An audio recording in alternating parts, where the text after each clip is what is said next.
कच्ची झोपड़ी का ख्वाब। एक छोटे से गांव में एक लड़का रहता था। नाम था हुसन। इसका घर मिट्टी और लकड़ी से बनी हुई एक पुरानी झोपड़ी थी। बारिश में छत टपकने लगती, गर्मी में दीवारें तपती थीं और सर्दी में घर बर्फ की तरह ठंडा हो जाता। लेकिन इन सब मुश्किलात के बावजूद हुसन का ख्वाब बड़ा था।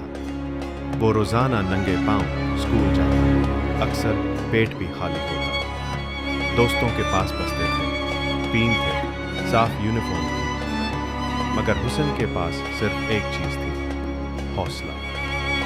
एक दिन उस्ताद ने क्लास में पूछा, बच्चों, बड़े होकर क्या बनना चाहते हो? किसी ने कहा डॉक्टर, किसी ने कहा पायलट, किसी ने कहा फौजी। जब हुसन की बारी आई, सब हंसने लगे, क्योंकि वो मैले कपड़ों, फटे जूतों और बिखरे बालों में खड़ा था। लेकिन हुसन ने मुस्कुराकर कहा, सर, मैं इंजीनियर बनना चाहता हूँ। ऐसा इंजीनियर जो गरीबों के लिए सुस्ते और मजबूत घर बनाए, ताकि किसी का बचपन कच्ची झोपड़ी में न गुजरे। क्लास एकदम खामोश थी। उस्ताद की आंखों में नमी थी। उन्होंने प्यार से हुसन के सर पर हाथ रखा और कहा, बेटा, ख्वाब देखने वाले कभी हार नहीं मानते। वक्त गुजरता गया। हुसन स्कूल में हमेशा अव्वल आता।